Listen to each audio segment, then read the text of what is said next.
Welcome, everyone.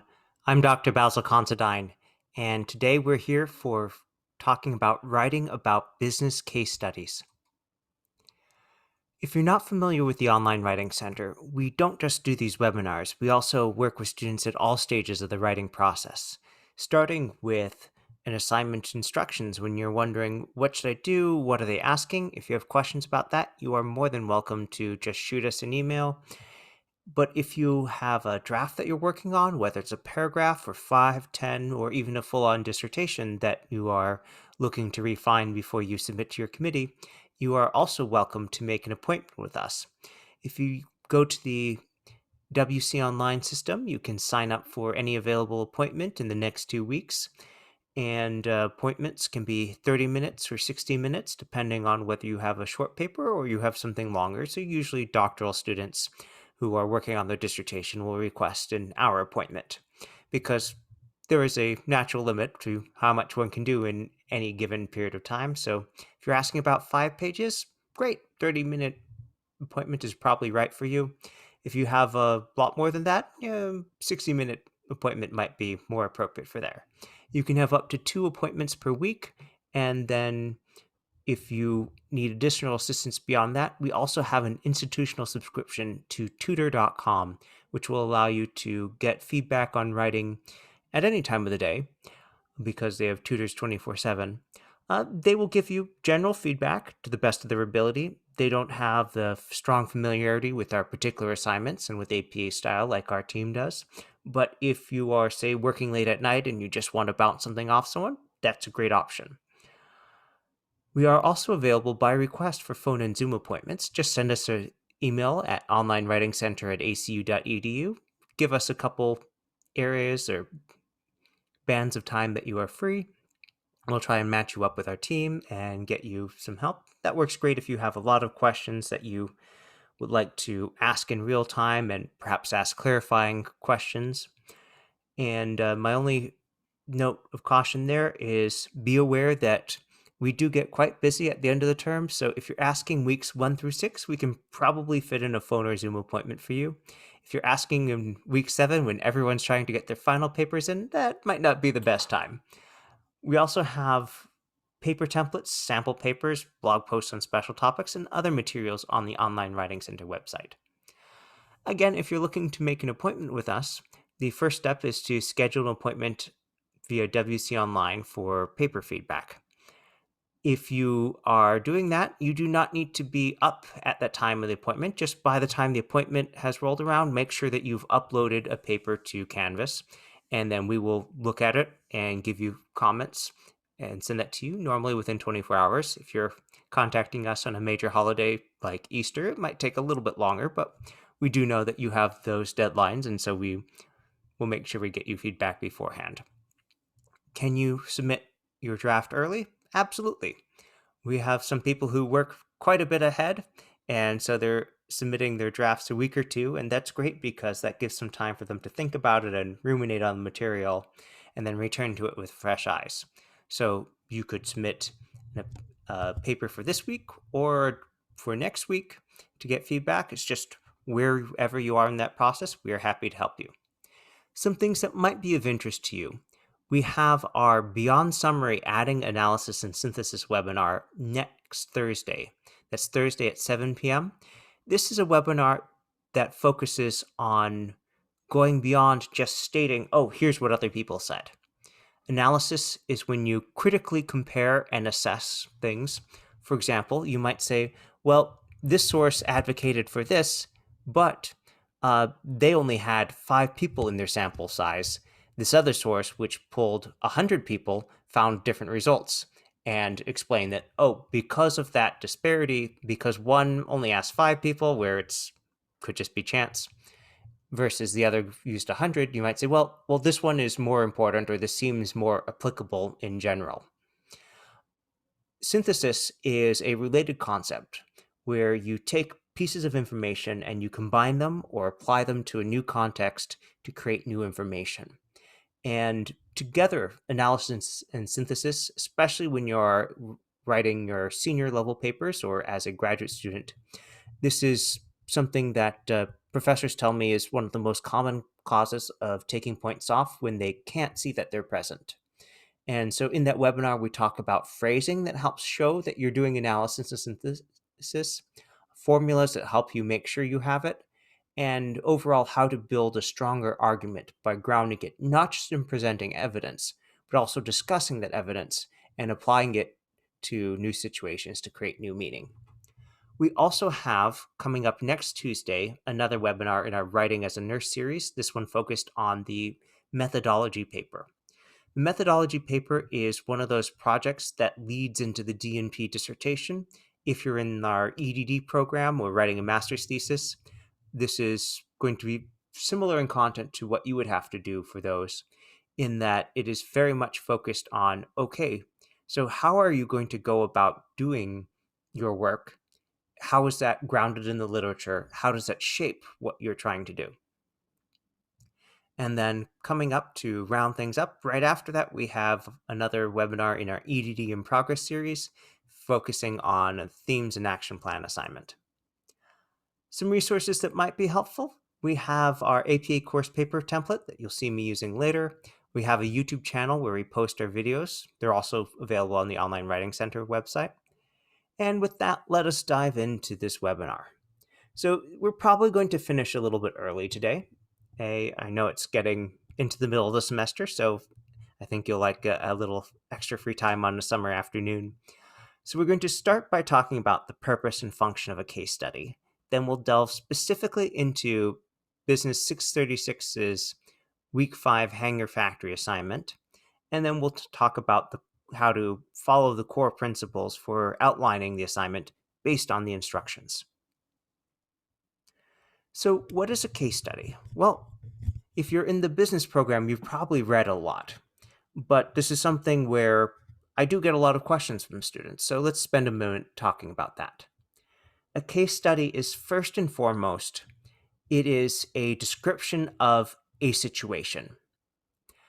There is some salient feature of this situation where something is either going very well and you're looking to use this as a model or example, or something is not going well. And so you're going to point out something involving how to solve or address this issue. It can be about a corporation, it can be that it exists in real life, it could be an active issue or a past one, it could be entirely made up. But the purpose of the case study is to describe something in depth and use that as the catalyst for discussing a larger principle, whether that's conflict resolution, whether that's how to improve employee retention, or anything else. So you want to always look at a case study from the lens of knowing that you have to identify key issues. What are the most important things here? And it's not that there aren't other things that might be fixable or improvable, but that what are the key issues that you're going into there? And a helpful place to look for that is what the assignment is asking you to do. You're probably not going to be asked to solve all the problems that you observe, but there'll be some that you are asked to focus on. In general, you can use a case study to model a problem-solving process or procedure. While part of understanding and applying a case study is about showing how to solve the specific problems there, it's also a means to an end because you're looking not just for that particular, but how to solve these kinds of problems as they occur in other contexts as well. It can also be a way to catalyze a description or discussion of a theory or model and its key principles, to ground the principles of a theory by talking about what they would suggest to do for this particular case study. This comes a lot if you're in a leadership situation. Many business interviews will have you role play, like, oh, so an employee comes to you and has this problem, what do you do? And a lot of that is saying, oh, I would do this not just because that's my gut feeling, but I would do this for these reasons. Or according to this thing, this is really important, therefore we should address this first, for example. With this comes a question. when to cite a case study. And for that, we have two questions that I recommend that you ask yourself. First, is this a published case study that is accessible to the public? And in this case, we're going to differentiate course content only that, Joe Schmo or Jane Doe on the street cannot just go ahead and say, oh, I can get this book from the library. I can log onto this website and see it. If it's something that is only exists in a course description or course assignment, then I would say that it is not accessible to the public. So if it is published publicly available, then you would cite it as you would any other source. For example, during this period, General Electric was having significant difficulties due to slowing business growth. Smith 2020. Or, in this case study, and then whatever you write about it, finishing the sentence with Smith 2020. So that is saying, oh, this information, I'm getting it from that particular source. Now, if it's a unpublished case study, something that's not available to the public, you don't cite it. This is true also of archival documents and things like that you might be writing about in another paper. You would mention it in the prose, this is where it came from, but you wouldn't have a formal citation and reference because it's not something that someone else can go retrieve. And if you're dealing with, say, letters that someone writes to you, well, you can cite that as personal communications, but that would not go in your reference list. So, for example, in the military-based case study discussed in this class, local residents were upset about being unable to leave their homes during live fire exercises. Because it's not a published case study, that is not something we cite. And I'll just add a note there that published, the way that the APA manual describes it, published is very much talking about a formal process of publication, not has it been printed on paper and available somewhere. This is being published much as a book or an official report would be. All right, let us delve a little bit deeper into the particular assignment here. So this is for the Business 636 Organizational Behavior class. And that title might have some bearing on the particular example that we discuss. So, according to this assignment, you will use the job improvement techniques like job enlargement, job enrichment, and job rotation discussed in the textbook to improve the following situation. All right, so that's an instruction saying you need to talk about how to make this better, which could be about efficiency, but is probably about there is some active problem. All right, so what's our scenario? The old-time bracket and hanger factory in Bloomington, Indiana was built in 1965. It is considered fairly traditional in terms of its methods and management. 3 workers there have been identified as having the worst jobs in the facility, primarily because their jobs are so monotonous. In fact, while their basic tasks are very simple, they make a surprising number of mistakes due to boredom. The turnover rate for these 3 positions is more than 100% per year. Alan is in charge of cutting. He uses a medium-sized electric drive shear to cut 14-inch by 16-inch metal brackets out of large steel sheets. As he cuts each bracket, he throws it into a large wooden box. He performs his operation approximately twice per minute all day. Brenda is responsible for drilling. She receives the large wooden boxes Alan has previously filled and places each bracket individually into a clamp. Here, 4 holes are automatically drilled in it. While one bracket is being drilled, she removes the previously completed bracket and places it on a large rack that holds 20. She performs this operation approximately 120 times per hour. Curtis is in charge of painting. As the racks of completed brackets are delivered, he applies 2 coats of quick-drying paint to each bracket, turning it over to coat the back as well. Each bracket is painted individually, and when all 20 items are on a rack are complete, this takes around 10 minutes, he moves the rack aside and begins a new one. All 3 workers report that they are able to complete their tasks in the allotted time. However, they are completely bored. All 3 plan to quit if they don't get some relief. All right, that's the scenario, that's a case study. So what are we supposed to do with it? Well, the instructions say create a plan that demonstrates how each of the job improvement techniques could be used to improve working conditions for these three employees. You may use a chart, diagram, or essay format to accomplish this. Be sure that your plan includes multiple solutions for job improvement. So, multiple, don't just say, oh, we'll do this. It's asking you to address this through multiple possible facets. Recommend one or more of these techniques to the company. Be specific about how you would implement your proposed changes, as well as how these changes would positively affect their work week. Discuss the potential costs of the company, both in short and long term costs. Justify the cost the firm will incur if it follows your recommendation. And then some basic parameters. Okay, it's going to be 400 to 500 words. That's going to be about 2 pages. A full double spaced page is usually around 250 words, so we're talking somewhere between 1.5 and 2 full pages ish. And then there's a special instruction, so something that's not part of the normal APA style, but the instructor is asked here to put the name in the upper left corner of the paper and indicate the number of words written. And then it has to follow APA style.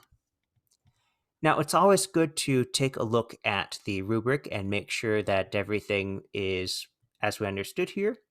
And if we look at this, we can see that each of these instructions is basically reiterating something we've seen before. Okay, so it's one of those reminders that this isn't a free-form paper. There's a very specific list of what's being asked for. So just like when you are fulfilling a client order and you want the delivered product or service to be exactly what they specified, in this case, the paper is asking you to do exactly what was specified. All right, so now the instructions do note that you should be using the job improvement techniques discussed in the text. Okay, so the course textbook is listed in the syllabus as this. It's the ORGB 5 book, and we have a bunch of information here. And I do sometimes see a draft come in where students have just pasted that into their references list. And I say, remember, that information is there for your convenience to help you find it, but you want to make sure that the information in your references list is in APA style, which will look like this. Follows the order: who wrote it, when was it published, what's it called, and how do I find it? In this case, the how do I find it is what publisher is it coming from? How would you cite that? Well, Nelson and Quick 2017, that's all we need. All right. Any questions about this before we move forward? All right, I'm going to go ahead and switch gears a little bit. I'm going to grab a copy of our APA course paper template, and I'm going to share that, and we're going to walk through the process of outlining. Now, of course, I can't do this assignment, but we can talk about how you'd write about a similar example and use that as a reference here.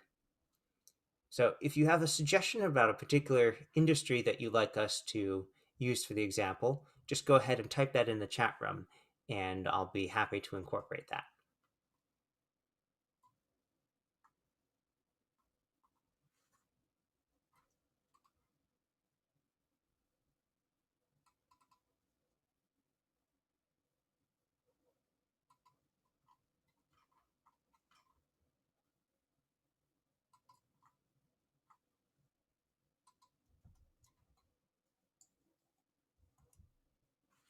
All right.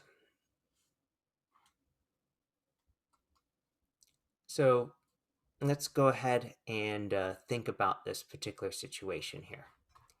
Now, the document that I'm sharing here is just a Word template that has been pre-formatted to have all the normal things that are required when writing in APA style, which is to say things like having 1-inch margins and page numbers in the upper right-hand corner, things like that.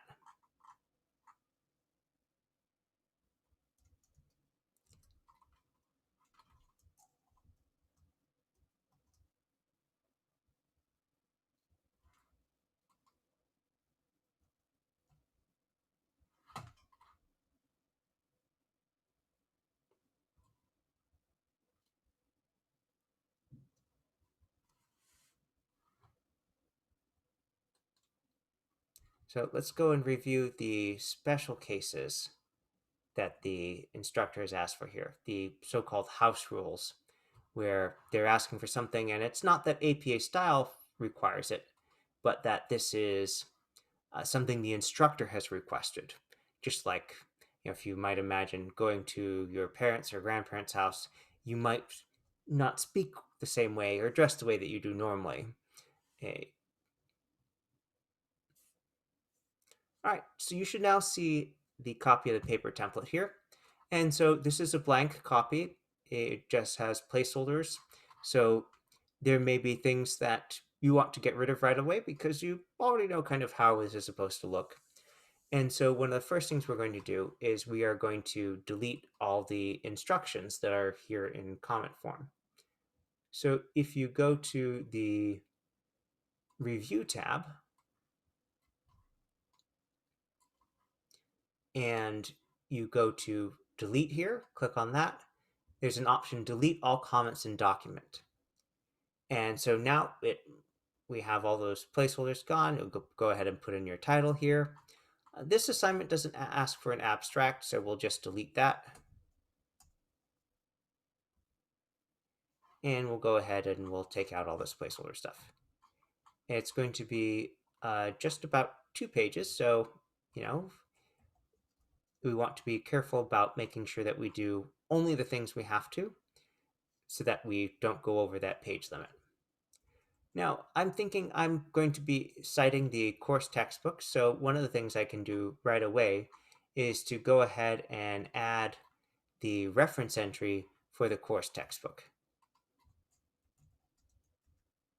So I can just add that to my references section here. Great. And if there's another one, just add it when it comes up.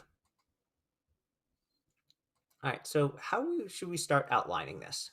Well, because the rubric and the assignment instructions are very much in agreement about what should be done, it's actually really not a bad idea to just go ahead and copy the assignment instructions and use that as your checklist, if you will, to get started.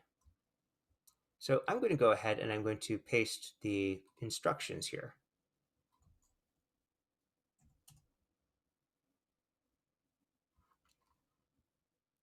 All right. So what will we do here? Well, there are a couple things we know are going to come up. One of these, we know that we need to introduce the case study. So we'll go ahead and we'll make these bullets here because we know that's going to come up. And let's go ahead and say, okay, introduce case study. And remember, each case study analysis has a purpose. So it should state how it's going to be analyzed. So in my case here, I'm going to create another example here. Let's say we're talking about the Metropolitan Regional Water Authority.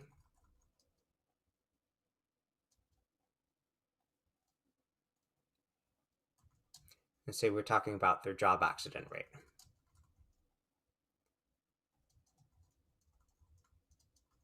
And then, okay, how is this going to be analyzed? Now, you could be using a model or a theory or something like that, but we have this textbook. So we're going to analyze this Nelson and Quick 2017.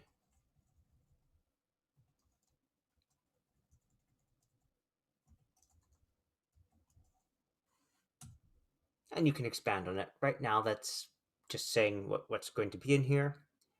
And then what will you do? Well, major steps in the analysis.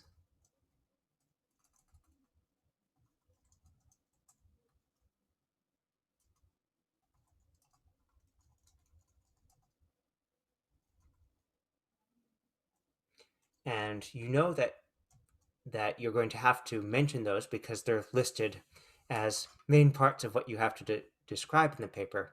So when you're introducing the paper, when you have that short paragraph that gives a brief outline of what the reader will find, well, you know you're going to have to mention those.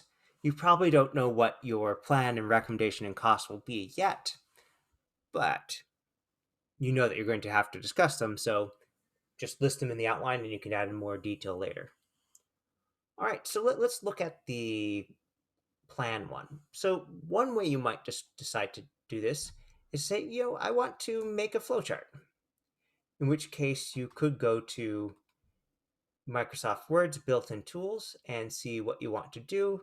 There are a couple ways that you could do that. You could try using smartart. Let's say that I have decided that my plan for improvement, I'm going to go ahead and just have the employees rotate to different locations and come back. All right, so then I might want a circular flowchart here. And I don't want to just insert the flowchart, but I certainly want to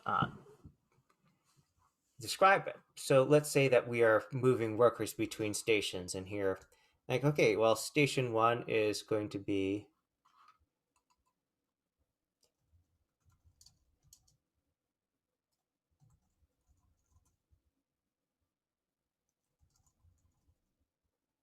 station 2 is going to be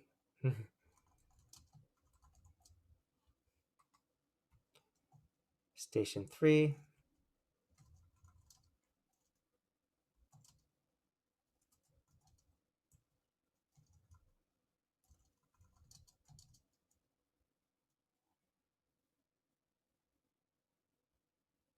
Let's say this is going to be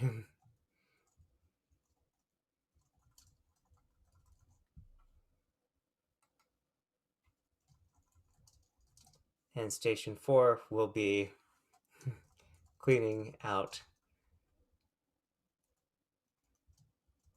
blockages. So in my hypothetical case, dealing with the Metropolitan Regional Water Authority, and I'm having trouble here because none of the employees really like their job. I was like, okay, well, we're just going to rotate them through so they can't get too upset about that one.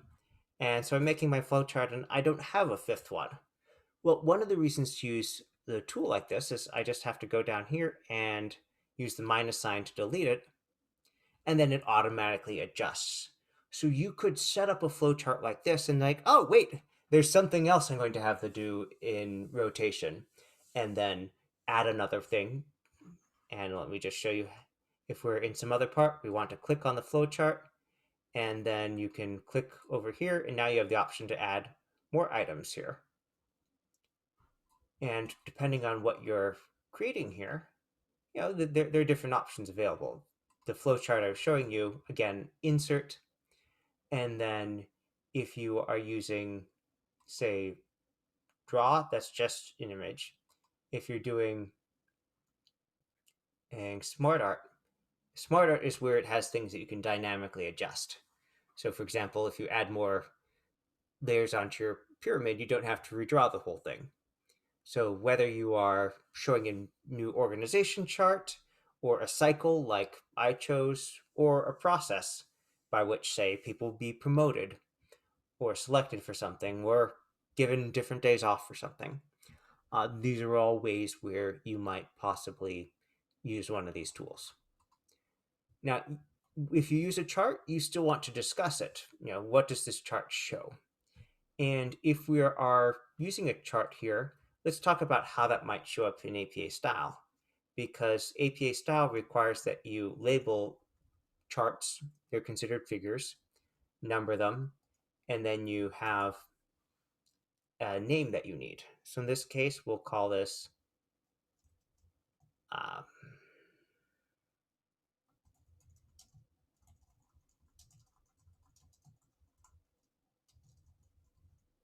and it doesn't need to be fancy, it just needs to be informative. In this case, this is my planned employee rotation order diagram. And if I look at that and think, well, do I need order? No. It shows the rotation. That's fine. And so say, okay, well, I've got that, and now I can refer to it in the text by referring to figure 1.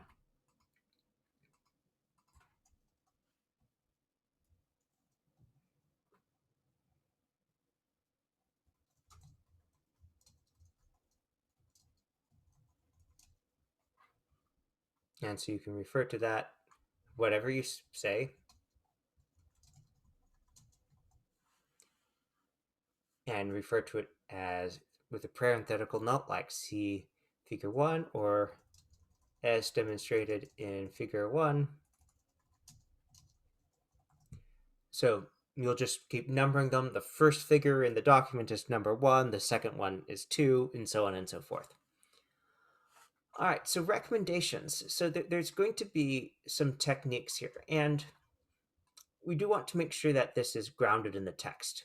So if we were looking at the textbook for this class, there are a couple things we want to keep in mind. And one of those things is, all right, so what do we have here? What are we actually looking at? Um, what does the text suggest? And now let's think about what this text actually is requiring.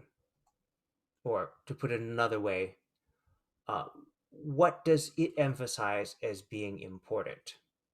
So one of those things is to look at the different methods that it approaches things. Are we looking at it organizationally or as individually? Is this something where you're saying, well, the employee should do X, or where the organization should do X?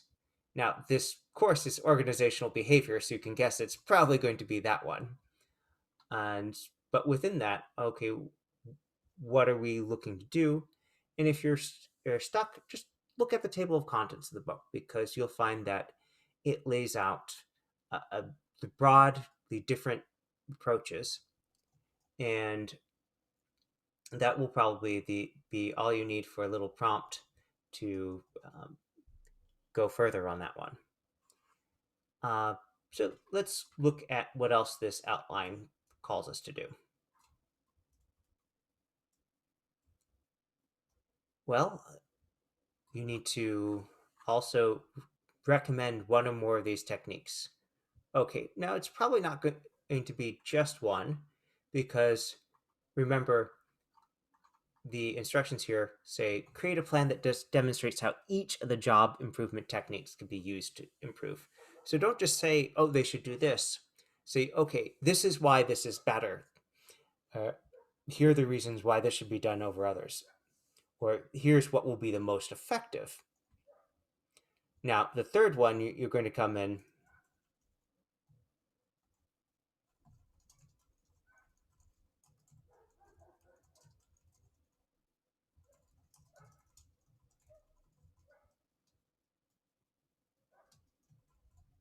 and so, okay, why did you recommend that first one? Why are you recommending this other thing? Why is this other thing not relevant? And now when we go to discussing the potential costs, I'm going to tell, in my case, I'm going to say, well, my rotation plan to keep the employees from getting too bored, we have the short-term cost. We need to time for job training, so we might need to have someone else come in during overtime while we cross-train these people. And then you can give whatever level of detail you can on that. Is this going to be a significant cost? Is it going to be short? I'm like, oh, well, these are unskilled worker tasks. It's going to take a week to train them each. That's better than having to hire temps and stuff and pay overtime long term. All right, and long term cost. I'm going to say, well, my plan, just rotating people there's not much of a long term cost, because they'll be cross trained, because we're having them rotating through working on training other people.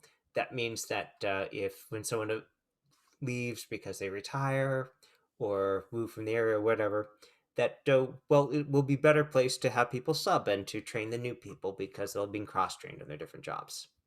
Now, I don't know what particular solutions you will recommend for this, but I do know that you will want to justify these, and that you will want to state clearly, is this an appropriate expense, and give your argument for that. So in my case, I would lay out, oh, well, we're having trouble with turnover, so we need replacements, so we should be cross-training people anyway. And we think the cross-training will keep them from getting bored and keep them from leaving, and ultimately this will save us money in the long term. And then you'll probably have a short conclusion. And usually people don't have trouble writing that, so we won't go into that. All right, now let's go ahead and look at this. So making sure this is 400 to 500 words. So if the introduction is probably just going to be a paragraph, probably on the shorter side, the conclusion is probably also going to be on the shorter side. So that's probably going to take maybe a third of the paper to a half of the paper. Sorry, a third to a half of a page. And that leaves us a page to a page and a half for each of these bulleted items here. The create a plan, recommend, and discuss. And one of the reasons that I recommend that you outline your paper before you start thinking about the specific content that will go into it is that by doing this math here, you can say, well, if it's going to be about a page and a half of space to write these main points, that's actually only going to be about one paragraph of maybe 5 to 7 sentences each, which is standard size for a paragraph in APA style. Comes out to around half a page per paragraph. So then oh, well, I can describe this, but I shouldn't take too long. I shouldn't use too much space, because to fit within that 2-page limit, these are each going to have to be around a paragraph in length, around half of a page each. And there you have it. So I hope that this webinar has helped to clarify some of the concepts in the process, that it has helped you understand how to break down this assignment and address it in depth. A lot of these things, a lot of business problems and real life management problems are about understanding exactly what you're looking at and making sure you deliver on the exact thing that was agreed or contracted. And an assignment is not that different. This assignment asks you to write some very specific things, looking at the particular guidelines given, and it tells you more or less how long each of those sections should be. And that means that you know exactly how much you have to write. And if you're tempted to write more, you can stop yourself and say, but wait, only 2 pages, which means this only has to be a paragraph. Have I done everything? Great. Then I'm good. I'm done. Submit. So have a good rest of the day, everyone. Thank you for attending this webinar, and stop back next semester because we're going to have a bunch more business classes on our roster. Good night.